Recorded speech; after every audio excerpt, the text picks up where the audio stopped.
ओम शांति प्यारे भाइयों और बहनों। आज के कोर्स में हम देखेंगे कि जो महान भूल बताई गई है भक्ति में, कि परमात्मा को कण कण में बताया गया है। आज हम इस बात को क्लियर करेंगे कि परमात्मा कण कण में नहीं है। अगर हम कहें, जैसे हम भक्ति करते हैं, भक्ति में हम कह देते हैं परमात्मा पत्थर, बिच्छू, सांप आदि कण कण में हम परमात्मा को बता देते, कहते पत्ता पत्ता भगवान की आज्ञा से ही हिलता है। ऐसा नहीं होता। अगर हम ऐसा कह दें तो हम परमात्मा की ग्लानि कर रहे हैं, क्योंकि देखो ना, परमात्मा हम बच्चों का पिता है, तो उसने हमें नीचे भेजा है, बच्चे अपने जाकर कर्म करो, ना कि हम ये देखें कि परमात्मा ही मेरे अंदर है। हम कह देते हैं ना कि इसमें भी परमात्मा है, उसमें भी परमात्मा है। अगर सब में परमात्मा है तो फिर हम ज्योति बिंदु स्वरूप जो शिवलिंग की, उसकी पूजा क्यों करते हैं? फिर अगर सब में परमात्मा है तो फिर तो हमें अपने घरों में मंदिर या कुछ भी बनाने की जरूरत नहीं है। ये दोनों बातें एक दूसरे से अलग है। अलग होने के कारण हमें इस चीज को क्लियर करना चाहिए। अगर ये दोनों बातें अलग हैं तो हम इतनी बड़ी भूल में क्यों फंसे हुए हैं कि सब में परमात्मा है? परमात्मा सब में नहीं है। हम सभी परमात्मा के बच्चे हैं, उनके जैसे हैं। जैसे कि पहले भी हम लेसनों में ये बात क्लियर कर चुके हैं कि हम परमात्मा के बच्चे हैं। मैं आत्मा हूँ, बहू अपने परमात्मा के ही जैसी हूँ, वैसी ही मैं भी आत्मा हूँ जैसे मेरे परम पिता परमात्मा है। ठीक है, ये बात हुई। अब जो बताते हैं कि कोई देखो ना, कोई किसी का मर्डर कर देता है, ठीक है। अब अगर हम कह रहे हैं सब में परमात्मा है, क्या वो मर्डर करने वाला परमात्मा है? नहीं ना। या फिर हम कह देते हैं हर एक पदार्थ में, जैसे हम जो चाकू से मारा गया है, क्या वो चाकू परमात्मा है? परमात्मा तो ऐसा नहीं करेगा ना। अब परमात्मा हमें भक्ति का फल देता है जब वो हमें अपना परिचय देता है। जैसे कि अब हमें इस ज्ञान में परिचय मिल रहा है परमात्मा का, ये हमारी भक्ति का फल है। ठीक है, ये कहना बहुत ही अपने आप में ही गलती है। अगर हम इतनी बड़ी भूल में फंसे हुए हैं तो हमें परमात्मा का परिचय ही नहीं है, हम परमात्मा के सच्चे बच्चे ही नहीं हैं। हम क्यों नहीं जुड़ पा रहे परमात्मा से? क्योंकि हमें उनका सच्ची से परिचय ही नहीं है। ठीक है, हम जो भी गुरु आदि हमने किए हैं, जिस धर्म में हमने जन्म लिया है, हम उन्हें मान रहे हैं। वो तब तक मान रहे हैं जब तक हमें परमात्मा की पहचान नहीं है।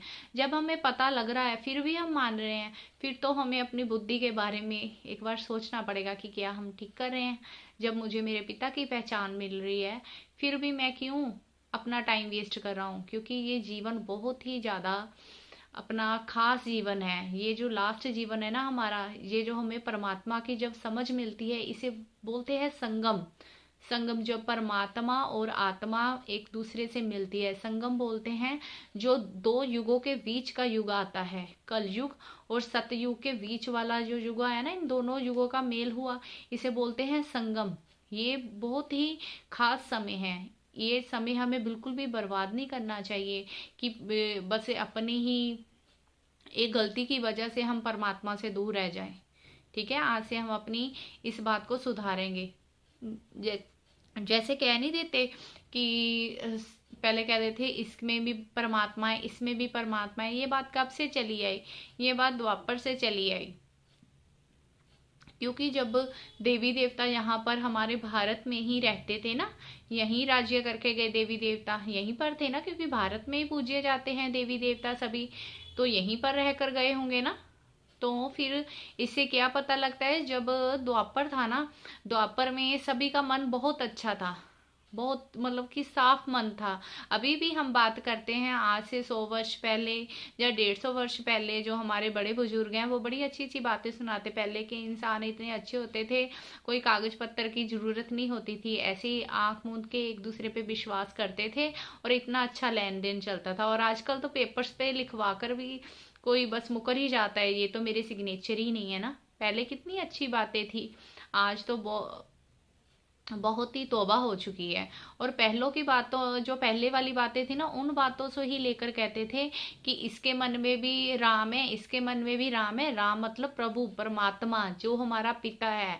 वो कहते थे ना सबका मन भोला है, भोला मतलब भोला भंडारी भी हो गया हमारा, ठीक है, भोला शंकर भी हो गया, बोला वो शिव भी हो गया, जैसे शिव के कितने नाम रखे हुए हैं ना भक्ति मार्ग में, तो उन सभी नामों से हम कहते थे कि सबके मन में वो ही परमात्मा है। जब फिर कोई होता था भोला इंसान, वो फिर उसने क्या बात बना दी, हम सब ही परमात्मा है। ऐसी नहीं बात है, जैसे होती ना बात कुछ और होती है, आगे समय में आकर वो चेंज हो जाती है। पहले बात ये थी, हम सब के मन में परमात्मा का नाम था, सच्चा मन था, कहते हैं शिव ही सच्चे है, क्योंकि पहले हमारा मन सच्चा था, तो इसलिए मन को ही क्या बना दिया, परमात्मा। ठीक है, और परमात्मा मन बना, फिर कह दिया ये भी परमात्मा, ये भी। ये बात रॉन्ग है। पहले हमें खुद एकदम सच्चे और पवित्र बनना पड़ेगा, फिर हम परमात्मा के जैसे बनते रहेंगे। ये नहीं हम परमात्मा नहीं बन जाएंगे, पहले भी ये बात हमने स्पष्ट की थी। ये हमारी महान भूल है अगर हम कहें कण कण में परमात्मा है। परमात्मा बहुत ही पवित्र सूक्ष्म है, परमात्मा बहुत शांत है, शांति का सागर है, प्रेम का सागर है, आनंद का सागर है। परमात्मा हमें बहुत प्यार करता है। क्या ये गुण किसी आम इंसान में है? नहीं ना, कोई परमात्मा ही नहीं है। पहले भी मैंने कहा था ना, कोई महान आत्मा, कोई ऐसे हो सकते हैं, कोई परमात्मा नहीं हो सकता। परमात्मा एक ही होता है, वो है हमारा परम पिता परमात्मा। ये हुई हमारी महान भूल। ठीक है, अब मैं आपको बताती हूँ एक और बात, जिसमें हमें ये बात स्पष्ट होती है कि परम पिता परमात्मा और उनके दिव्य गुण कौन से हैं। अगर परमात्मा कण कण में नहीं है तो परमात्मा के दिव्य गुण कौन से? आपकी स्क्रीन में है पिकाई हुई ना, एक ब्रह्मा है, विष्णु है और शंकर है।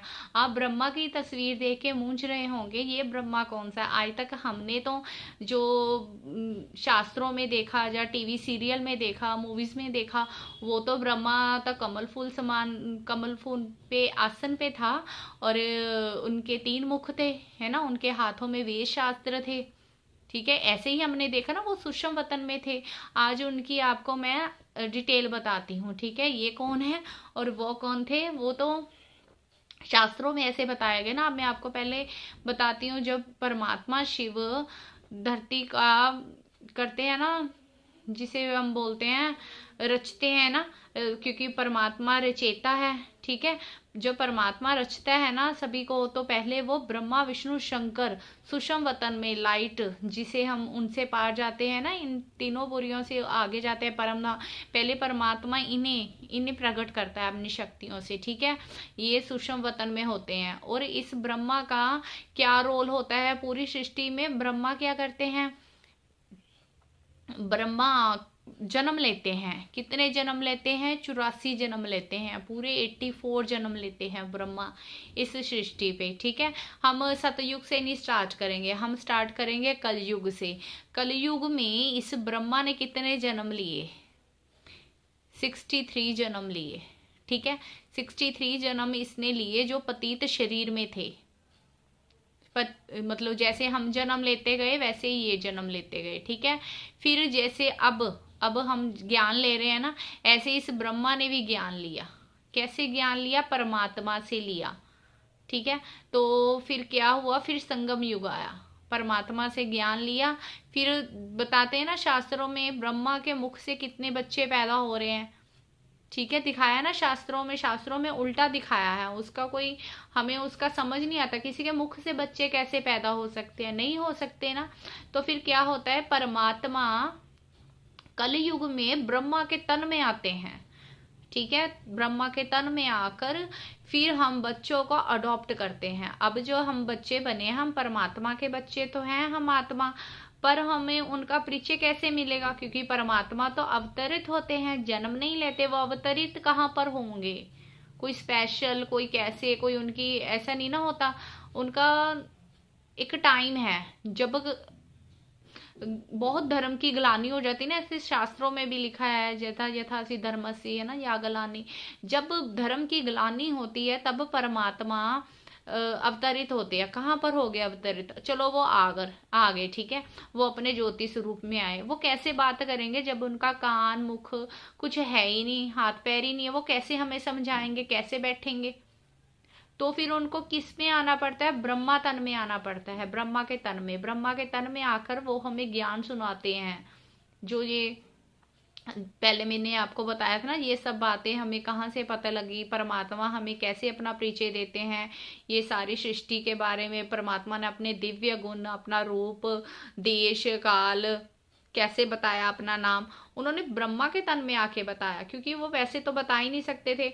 अब कई लोग हैं उनके मन में ये क्वेश्चन उठता है, अरे भाई ये कैसे हो गया, ये तो इनका गुरु है और ये अपने गुरु को ही ये बता रहे हैं कि इनके तन में परमात्मा है। ऐसा नहीं आता, ये भक्ति नहीं है, ये ज्ञान है। इसमें कोई ये नहीं है कि ये कोई गद्दी चलेगी, क्योंकि ब्रह्मा ब्रह्मा भी पतित था, उसकी शादी हुई थी, ठीक है, उनके भी बच्चे थे। जो ब्रह्मा है ना, इनका नाम था दादा लेखराज, लेखराज जी थे। तो फिर जब परमात्मा इनके तन में आए तो परमात्मा ने इनका नाम रखा ब्रह्मा, प्रजापिता ब्रह्मा। प्रजा क्यों रखे, प्रजा क्यों आया आगे, क्योंकि प्रजा हम बच्चे हैं इनके। तो परमात्मा हमें इनके मुख से अडॉप्ट करते हैं, जब वो हमें कहते हैं मीठे बच्चे, हम कहते हैं मेरा प्यारा बाबा, ठीक है। वो मीठे बच्चे कैसे कहेंगे, उनके मुख से ही कहेंगे ना, इतने ज्ञान मोती जो निकलते इनके मुख से ही निकलते हैं, ब्रह्मा के मुख से। तो हम फिर कैसे हुआ ब्रह्मा, फिर ये यहाँ पर हुआ ना, इनके हाथ में शास्त्र दिखाए। देखो सुषम वतन में जो ब्रह्मा दिखाया है आज तक सीरियल्स में, शास्त्रों में, वो इतने शास्त्र पकड़ के वहां सुषम वतन में क्या करेंगे, उनके 3 मुख कौन से हुए, वो क्या करेंगे वहां पर। यहाँ जरूरत है प्रजा की, यहाँ जरूरत है वो वेद शास्त्र की। यहाँ पर वेद शास्त्र वो ये ज्ञान का वेद शास्त्र बनाते हैं। एक तो है ज्ञान जो गीता यहाँ पर शास्त्र बना है, वो एक मनुष्य ने बनाया है।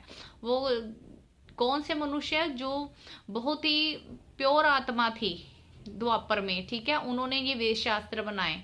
तो उनको ये समझ कहाँ से मिली, जो अब हमें मिल रही है परमात्मा से। हम ही है जो वहां पर भी जन्म ले रहे हैं।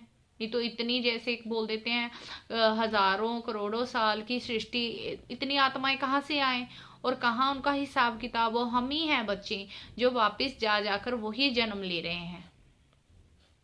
ये बहुत गूढ़ बातें हैं, जैसे जैसे आप ये ज्ञान आगे और सुनते जाओगे तो आपको समझ आता रहेगा। अब दूसरा नंबर दिखाया है विष्णु, ठीक है, ब्रह्मा द्वारा हुई स्थापना, विष्णु द्वारा हुई पालना। अब ये जो ब्रह्मा है ना, ये यहाँ पर बहुत अच्छा पाठ बजाते हैं संगम पर, ठीक है, भगवान इनके तन में आते हैं तो ये बहुत अच्छी पढ़ाई करते हैं। इन्होंने भक्ति भी बहुत की, जब ये दादा लेखराज थे इन्होंने भक्ति बहुत की, तो इनके ही तन में परमात्मा आए तो इन्होंने ज्ञान भी बहुत अच्छा रखा है इनका, ठीक है। इनका जो पुरुषार्थ था बहुत अच्छा था, परमात्मा से बहुत रेयर थे।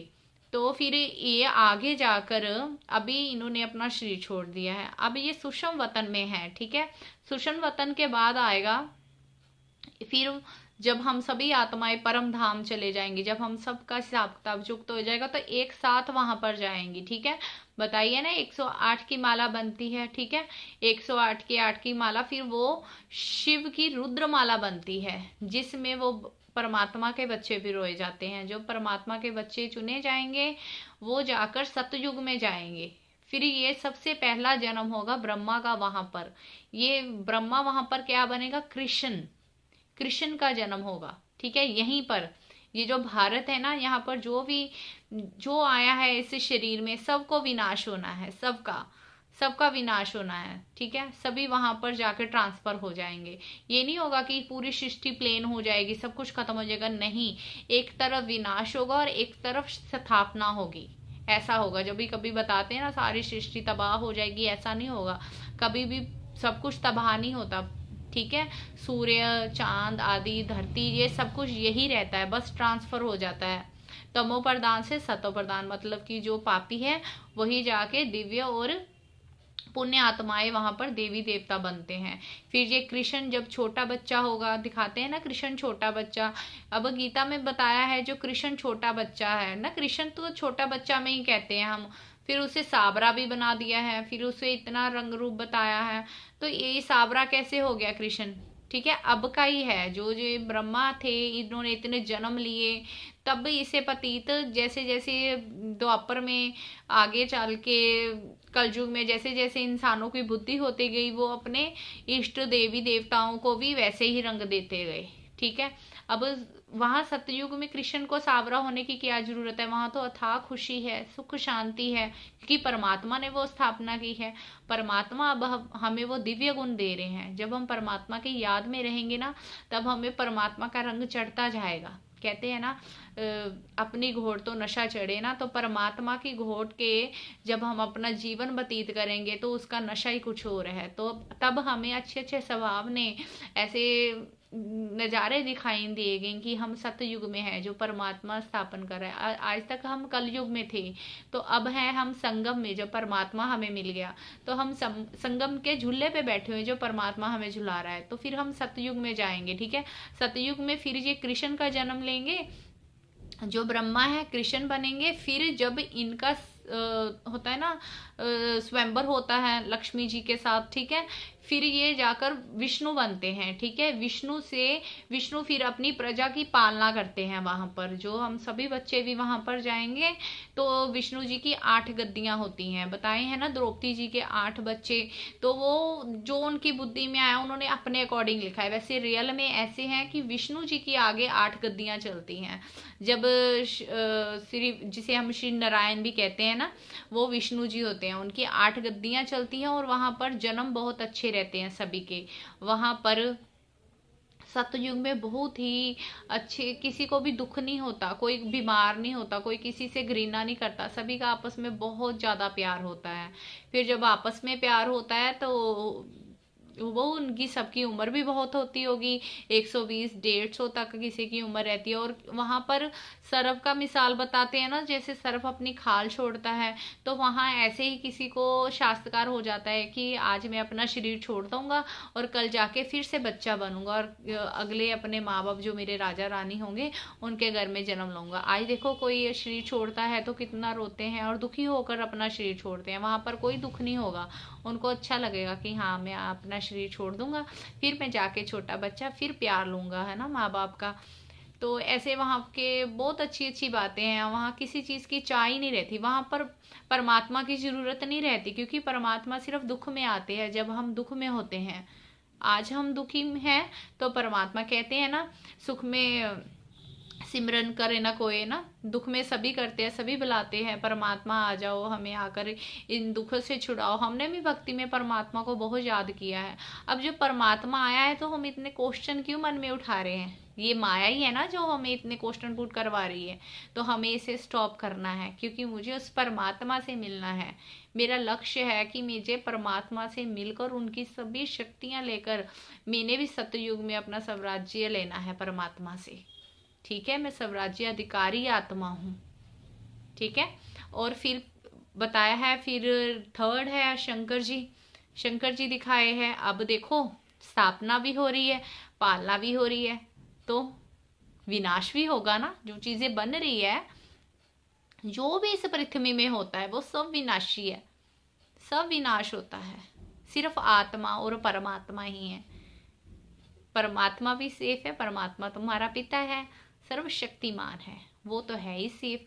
तो फिर मैं आत्मा उसका बच्चा, वो उसे भी कभी कुछ नहीं होने देता। मैं आत्मा भी अमर हूँ, इसे भी कुछ नहीं होता। जो स्थूल चीजें हैं ना, जिनसे हमने दिल लगाया हुआ है, मेरा घर, मेरी फैक्ट्री, मेरा घर बार, मेरे बच्चे, ये सब खत्म हो जाते हैं। परमात्मा हम इन चीजों से पक्का कराना है, बच्चे किसी से दिल नहीं लगाना। हम इनमें ही फंस जाते हैं। जब इनमें फंस जाते हैं तो परमात्मा को भूल जाते हैं, जो इतनी बड़ी अथॉरिटी है उसे भूलना तो गोया अपने ही पैर पे कुल्हाड़ी मारना है ना। तो हमें परमात्मा को याद रखना है। अब शंकर द्वारा विनाश के बारे में बता रही थी। आज जो अमेरिका, यूरोप में इतनी बड़ी बड़ी मिसाइलें, बम्स आदि तैयार हो रहे हैं, वो किस लिए हो रहे हैं? विनाश के लिए। बनाने वालों को भी पता है ये विनाश है, ठीक है। परमात्मा ने स्थापना पालना की तैयारी की और विनाश की भी। परमात्मा को पता है कि मेरे बच्चे बिगड़ जाएंगे। जब आजकल होते हैं ना, बच्चों को ज्यादा फैसिलिटीज दे देते हैं, फिर बिगड़ जाते हैं, फिर माँ बाप ही सिर पे कहते हैं अरे ये क्या हो गया हमसे, हमने जितनी इनको छूट दी ये तो उतनी बिगड़। परमात्मा ने हमें खुली छूट दे देनी है सतयुग में, हमने वहां पे बड़ी ऐश करनी है, ठीक है। ऐश करते करते फिर हम 21 जन्म हम वहां पर ऐश ही ऐश करते हैं। इतना परमात्मा हमें सुख देता है वहां पे, फिर हम परमात्मा को भूल जाते हैं ना। फिर मान लो बिगड़ जाते हैं, जो बिगड़ा हुआ बच्चा होता है, तो फिर जो बिगड़ा हुआ बच्चा है जैसे जैसे वो अपना घर बनाता रहेगा आगे और बढ़ते जाएंगे और तमो प्रधान बनते जाएंगे, 5 विकार आ जाएंगे। 5 विकार आते हैं, फिर हम अपने विकारों को तो कुछ करते नहीं, फिर रावण बना लेते हैं। कहते हैं रावण को जलाने से हमारे ये सभी विकार खत्म हो जाएंगे। खत्म तो होते ही नहीं, रावण को जलाते रहते हैं, रावण हर साल इतना ही बड़ा हो जाता है। ठीक है, फिर शंकर के बारे में जो मैं अभी बता रही थी, मैंने बीच में रावण वाला टॉपिक शुरू कर लिया। शंकर के बारे में आपको बता रही थी, जो यूरोप वगैरह आदि में बम से आदि तैयार हो रहे हैं, वो उनको बुद्धि देने वाला कौन है? परमात्मा से। अब जो अच्छे काम कर रहे हैं वो भी हम परमात्मा से ही लेकर कर रहे हैं शक्तियां, कि परमात्मा हमें बल दो, शक्ति दो ना। अब जो ये सारे काम हैं जो विनाश वाले, ये भी अपने आप ही जो लास्ट समय आएगा ना, उन आत्माओं के माइंड में आ जाएगा कि हम अब स्विच दबा दे और सब तबाह। ये भी लास्ट समय आएगा। और परमात्मा कह रहे हैं जो मेरे बच्चे होंगे, जो मुझे याद करते होंगे, जिनकी स्थिति अच्छी होगी उस समय, ठीक है, फिर वो डरेंगे नहीं, घबराएंगे नहीं, उन्हें खुशी होगी कि हमारी स्थापना होने वाली है, हमारे नए युग की, सतयुग की स्थापना होने वाली है। उन्हें खुशी होगी। दुनिया एक तरफ हाय हाय रोएगी, मरेगी, पीटेगी। बाबा कह रहे मेरे बच्चों का ये हाल नहीं होगा, क्योंकि बाबा की गोद में हम सेफ फील करेंगे कि हम जा रहे हैं अपने पिता। इतने देख लो 5000 वर्ष के बाद हम अपने पिता से मिलने जा रहे हैं। पूरे 5000 वर्ष का ये सृष्टि चक्कर होता है। ठीक है, पहले 1250 वर्ष का सतयुग होता है, फिर 1250 वर्ष का त्रेता, फिर 1250 वर्ष का द्वापर, फिर 1250 वर्ष का कलयुग, फिर थोड़े से समय का होता है 100 वर्ष का संगम युग। ठीक है, संगम युग होता है, जिसमें से शायद 77 ईयर तो निकल ही चुके हैं। अब बहुत थोड़ा सा समय है परमात्मा को याद करने का और अपना जीवन सफल करने का। प्यारे भाइयों और बहनों, ये जीवन बहुत ही मूल्यवान है, इसकी संभाल करो, परमात्मा की पहचान करो, अपने पिता को याद करो और अपने जो इतने जन्मों के बने हुए विकार, जो भी संबंध है, उन सब को खत्म करो। उनमें फंसना नहीं है, उन्हें निभाना है। परमात्मा हमें ये नहीं कहता कि उन्हें तोड़ देना है, जो भी हमारे रिश्ते नाते संबंध है। परमात्मा कहता है उनसे जुड़कर परमात्मा जैसा बनना है हमने। देखो अब कमल फूल दिखाते हैं ना, कमल फूल में क्या होता है? कमल फूल ना तो उसकी खुशबू होती है इतनी, है ना, और ना ही वो इतना सुंदर होता है जो इतना खास दिखाया है देवी देवताओं में। और उस देख लो उसे लक्ष्मी को भी उसके ऊपर दिखाया है ना, ब्रह्मा जी को भी दिखाया है, तो उसमें क्या है इतनी खास बात है? और देवी देवताओं के हाथ में दिखाते हैं। कमल फूल हमारा प्रवृत्ति मार्ग का उदाहरण है। देखो ना, हम जब प्रवृत्ति मार्ग में होते हैं, प्रवृत्ति मार्ग मतलब परिवार में रहकर पवित्र रहना, तो कमल फूल क्या होता है? कमल फूल ऊपर से कितना सुंदर होता है, और किसमें होता है? कीचड़ में। कीचड़ में रहकर भी वो ऊपर साफ सुथरा रहता है। ये तो हो गई नॉर्मल बात। अब देखो नीचे से उसकी जड़ें किससे जुड़ी हुई? अपने परिवार के साथ जुड़ी होती है, फिर भी वो ऊपर से न्यारा और प्यारा इतना सुंदर लग रहा होता है। ऐसे ही हम आपस में मिलजुल कर अपने परिवार के साथ जुड़कर रहेंगे और बहुत ऊपर रहना, अपनी स्थिति ऊपर रखनी है परमात्मा से जोड़कर, जिससे हम इस दुनिया से, परिवार से न्यारे भी रहेंगे और प्यारे भी रहेंगे, परमात्मा प्यारे रहेंगे। ठीक है, जो परमात्मा प्यारा होता है ना, उसे किसी की भी तारीफों की जरूरत नहीं होती। जो परमात्मा का प्यारा है उसे सब कुछ मिलता रहता है, दुआएं भी मिलती है, प्यार भी मिलता है, जो न्यारा और प्यारा है। ठीक है, आज हमने जो महान भूल है उसके बारे में भी सॉल्व किया है कि हमें कण कण में परमात्मा को नहीं कहना कि कण कण में परमात्मा नहीं है। परमात्मा कहाँ है? परम धाम में। जब हम उसे वहाँ कांटेक्ट होकर उसे बड़े प्यार से याद करते हैं, आ जाओ मेरे प्यारे मीठे बाबा, तो परमात्मा आते हैं। ठीक है, और जो एक और है परम पिता परमात्मा, उनके दिव्य कर्तव्य। ठीक है, आज हमने आपको बताया है ब्रह्मा विष्णु शंकर से वो क्या कर्तव्य करवाते हैं। ठीक है, ये है। ओम शांति।